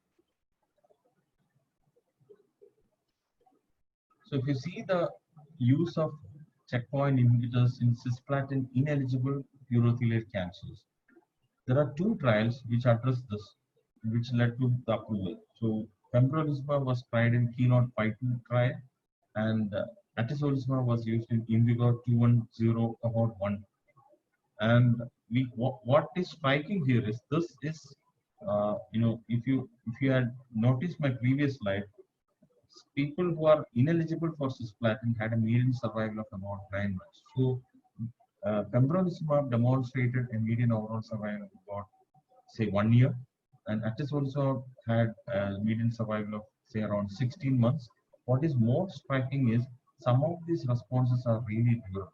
See the 2-year survival, approximately 1/3 of these patients are surviving beyond 2 years, which is unprecedented. We wouldn't have seen with the usual carboplatin-based chemotherapy. So if it is useful in patients who are ineligible for cisplatin, why not use it in patients who are eligible for cisplatin? So because of that thought, 2 trials were conducted, Keynote 361 and InVigor 130, where pembrolizumab and atezolizumab were used respectively, and it was compared against platinum arm, either cisplatin or carboplatin. Unfortunately, immunotherapy drugs showed decreased survival, and which led to a alert issued by FDA that should not be used for cisplatin eligible patients, making it restricted. The use of immune checkpoint inhibitors should be restricted to patients who are ineligible for cisplatin, and especially if PD-L1 is more than 10%, or patients who are ineligible for any platinum. If the patient is not eligible for even carboplatin, we don't have a choice. Then we may have to give them checkpoint inhibitors. So to summarize about metastatic urothelial carcinoma first-line therapy, what we know is chemotherapy is definitely active in this space, and people who are eligible for cisplatin should get cisplatin. People who are ineligible for cisplatin may receive carboplatin or non-platinum-based combination regimens like gemcitabine plus paclitaxel, or even single-agent regimen or immunotherapy. Now, considering second-line therapy for metastatic bladder cancer, the new second-line standard of care in 2020 is definitely immunotherapy wherever feasible. If I would say that if financially viable, we would have given for every single patient, but unfortunately, we all know that it is not easy to give because of cost reason. However, for academic purpose, I will say all 5 drugs are approved. There is no way to select one drug superior to other. All have proved their efficacy in second-line setting after failure of platinum-based therapy. If you see the overall response rate, it is about say 15 to 20% of them will be having response to immunotherapy. And if you see what is more striking is about the 12 months overall survival. Approximately 40 to 50% of them will be surviving at 12 months after failure of platinum-based regimen with immune checkpoint inhibitors. As expected, like in any other setting, immune checkpoint inhibitors have minimum side effects compared to if you compare it to the conventional chemotherapy. So to summarize about immunotherapy indication, I would consider immunotherapy for someone who is not ineligible for cisplatin or carboplatin, irrespective of PD-L1 status. Somebody who is ineligible for cisplatin but have carbo as an option and PD-L1 positive, I may consider immunotherapy. And third setting is somebody who has failed within 12 months of adjuvant or neoadjuvant chemotherapy, which proves that the tumor is fairly chemo-resistant and may not respond to another round of platinum-based therapy. Now, apart from this, is there a role for maintenance immunotherapy? So, avelumab, based on this trial, Javelin Bladder 100 trial, it showed that after 4 to 6 cycles of gemcitabine carboplatin, if we use avelumab, we could push the median survival up to about 21 months compared to the traditional whatever survival I was mentioning about 17 months. So this effect is irrespective of PD-L1 status. So is this a class effect? We don't think, because same setting pembrolizumab was tried and it could not improve overall survival when used in maintenance. Now, what about something beyond platinum and immunotherapy? We are talking a lot about immunotherapeutic drugs, but we must understand that other targets are also developed. One of them is FGFR inhibitors, erdafitinib, and it is useful for patients who the tumors where we could demonstrate genetic alteration of FGFR, that is a fibroblastic growth factor receptor. So this is a companion diagnostic using a PCR method, and if it is positive, erdafitinib is an option typically used in third line setting, and a phase 2 trial showed response rate of about 40% and overall survival of about 13.8 months, and a phase 3 trial is ongoing. Enfortumab vedotin is an antibody drug conjugate which was approved last year, and it is useful for tumors expressing Nectin-4. Nectin-4 can be easily assessed by immunohistochemistry, and when used in third line setting, the overall response rate of 44% and overall survival rate of about 12 months, median overall survival of 12 months was demonstrated. A few words about durvalumab. So durvalumab actually blocks inhibitory PD-L1 setting. We all know that. I think many of you would have seen this slide in many sessions. So durvalumab, basically the interaction between PD-L1 on the tumor cell and PD-1 on activated T cell will be inhibiting the T cells to act upon the tumor cells. If someone can inhibit either the PD-L1 or the PD-1, then T cells can act upon the tumor cells to destroy. That is a basic thought in immunotherapy. So this drug is a human Ig1 monoclonal antibody, and it acts by multiple methods, especially antibody-dependent cell-mediated cytotoxicity, and enhances effector T cell function and tumor killing. Now, this is the trial where it showed some efficacy. So, durvalumab was used in multiple tumor types, and of which the urothelial bladder cancer type, about 191 patients were assessed independently. And in this cohort of 191 patients, about 182 patients were post-platinum. And what is striking here is about 51% of them were high PD-L1 positive, and many of them had, most of, I would say that 86% of them had either one line or 2 lines of prior therapy before getting exposed to durvalumab. And the response rate was, as I mentioned earlier, it is approximately around 15 to 20%. This particular cohort had 17.8% overall response rate, about 4% had complete response, and the disease control rate was about 36%, and the median duration of response for those patients who responded did not reach at the time of analysis. So what is more striking is patients who are PD-L1 positive had about 63% of them were surviving, at 12 months, which is really good when you see that this is one group which is extremely having poor prognosis. So somebody who is PD-L1 high, there is no second thought of using immunotherapy. And this is a waterfall plot, and it showed that the responses are really good, and there are people who really achieved even near total or complete response. And as expected, durvalumab had a better safety profile. Most of them, the grade 3 or grade 4 toxicities were very minimal, making it a very safe option. So the take-home message: somebody who is eligible for cisplatin, the first line treatment is always cisplatin-based regimen. So it can be either gemcitabine, cisplatin, or dose-dense MVAC, whichever the clinician is comfortable. If the patient is ineligible for cisplatin, then the option is to give first-line immunotherapy, especially if PD-L1 is positive, or go for a carbo-based treatment. Somebody who is not eligible for any platinum, cisplatin or carboplatin, we have option of giving immunotherapy. If gemcitabine cisplatin is used as first-line treatment, there is an option of giving avelumab maintenance to improve overall survival. For second line after platinum, any of the 5 immunotherapeutic drugs mentioned there is okay. And for third line, if FGFR2/3 is positive by PCR, erdafitinib is an option. Or if Nectin is positive by, or you go by the final histopathology node positivity. So if the neoadjuvant chemotherapy was given for a locally advanced disease or node positive disease, certainly T3, T4 or N1, N1. then the trial at least that we are doing, we are including that in the treatment randomization for adjuvant RT or not. If it is post chemotherapy CR, then I mean this is an issue that is nobody knows the answer. That is why a trial is going on. So at least in our trial, if they have received NACT for locally advanced, then we are still randomizing that. Okay. Routinely, you wouldn't offer, I think.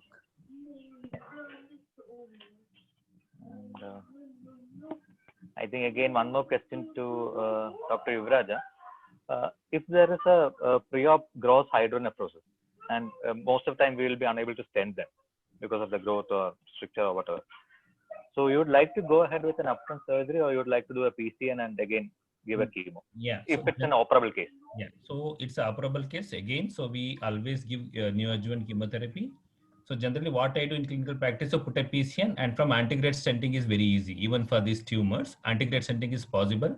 We put a stent and then we give chemotherapy. If not, I'll just keep a PCN, start chemotherapy. After 1 or 2 cycles, we can replace it with a stent. Okay. Before I come to metastatic, one question to Dr. Palak. What's the current role of PET scan, or is it enough to go for a CT thorax, abdomen and pelvis? So I think a CT thorax abdo-pelvis does work most of the times, but I think probably Dr. Vedant could answer that question, because from the clinical side, if they are sending more patients for PET CT, we see CT scans, and I think that's good enough. But so what's your opinion for, are patients being sent for PET CT in our institute? I think more and more are being sent as a one-stop shop for PET CTs. So the practice, I think, varies quite a bit, but standard is still CT scan of the abdomen, pelvis and chest. But I think the practice of PET scan is increasing, but I do not know if that is completely recommended or not. I'm not 100% sure about that. What's the practice in your center, sir? You're asking me? TMH. We are doing chest, abdomen, pelvis for most patients as a standard of care. And Dr. Yuvaraja, sir, your center? Yeah, same thing, but the PET CT is being done for many patients. The reason being that patient pressure.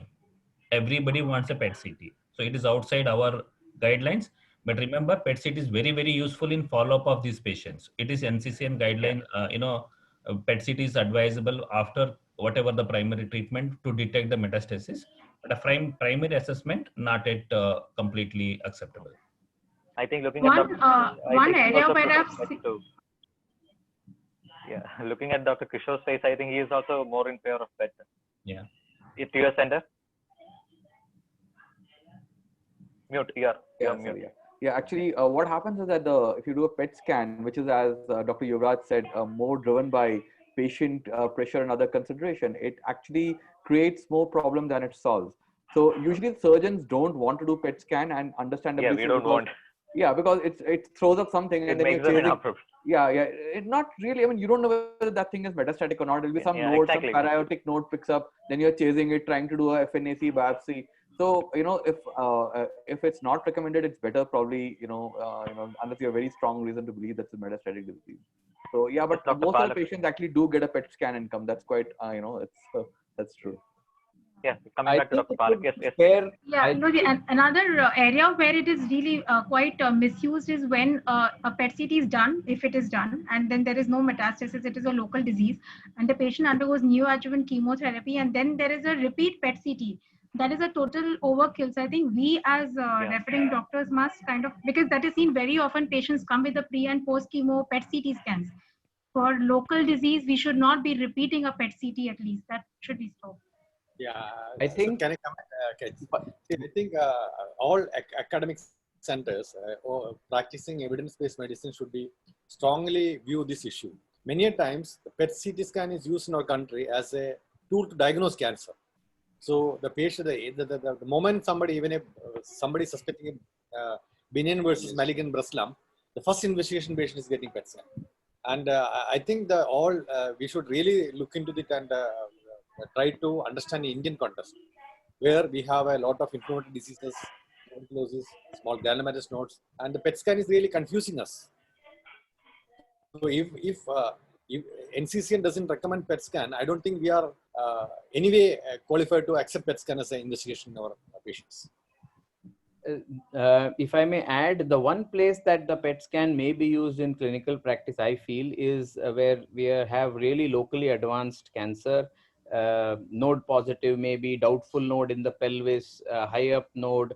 The chances of metastasis is really high. And if you've not picked up something on routine imaging, I think before going in for really big treatment and big surgery, there might be a case of doing a PET scan just to confirm there's nothing that we have missed. So that is one place where I may think it may be useful. Okay. Dr. Kishore, one question to you regarding immunotherapy. I think I heard you telling it's the significantly better PCR with immunotherapy. So how often do you prescribe or do you take it into your practice? Well, I was talking about immunotherapy in the neoadjuvant setting, and I have not never used immunotherapy in the neoadjuvant setting because that data is still preliminary. Too mature, yeah. So immunotherapy we use mostly in metastatic setting, where it's like a hit or miss. About a third or even less than some of these patients, 30% of them do respond, and a lot of them. In fact, I had one patient who got more than 1.5 to 2 years of immunotherapy. Of course, it's all paid by the government, so he just went on and on. So but in neoadjuvant setting, I still haven't used, but I can tell you that it's going to come. Clinical trials are ongoing. Cisplatin ineligible patient will be the first one to get. 40% is pretty impressive, but we have to wait for the final results. Okay, I think we are overshooting time. We will take a couple of more questions from the attendees, if anybody. One question just popped off. What are the contraindications for neobladder creation? Dr. Viren, sir? Yeah, contraindication generally, the major contraindication is renal failure. So we should not do that. And then if the patient has undergone multiple abdominal surgeries, so we cannot do it because we don't get the intestine. And generally the relative contraindications are all patient not willing for self-catheterization post-operatively. If they are not willing, I think around 20-30% chance that they may have to do it, then we don't do it. And otherwise lymph node positivity, negativity, all those things we are doing it. There's no problem at all. And another contraindication is more than 72 years of age when we do the surgery, because these people will not be accepting CSIC, and they'll not be strict enough to manage this neobladder because it requires a lot of attention. So these are the contraindication. And naturally, urethral margin positivity, we don't do that. Absolute contraindication. It's an absolute contraindication. And so what about imaging showing prostatic stromal infiltration? How do you take that patient on? No, we give neoadjuvant chemotherapy and do the same regular one. So generally, when there is a prostatic infiltration, I tend to do ileal conduit because these people require post-operative radiation therapy, and then with neobladder giving radiation therapy is not. Yeah, it is a little tricky. So there are no more questions from the. I think that's it. We have answered most of the queries. Back to you, Chandramohan sir. Thank you, Shivjit. It was a very good session. Usually, muscle invasive bladder cancer is very rarely discussed in a multidisciplinary fashion like this. So it will be either a metastatic setting or it will be an exclusive discussion by the surgeons. So this is the first time I feel like I am attending a multidisciplinary meeting where medical, surgical, radiation, imagologists, all these people are sharing their views. So we had a very good discussion, and I thank each and every one of all the speakers for that excellent talk. And thank you all. And I thank all the people, all the delegates who attended the meeting. And I also take this opportunity to thank AstraZeneca who supported this meeting for us. Thank you. Thank you all. Thank you. Thank you so much. Thank you. Thank you. Bye-bye. Chandramohan, thank you so much. Bye. Thank you. Thank you. Bye, Palak. Bye. Bye. Nice seeing all of you all again. Hi, Vedant sir. Hi. Yeah, and nice meeting you all. Thank you. Okay. Thanks, Bye-bye. Thanks, Chandramohan sir. Yeah. Bye.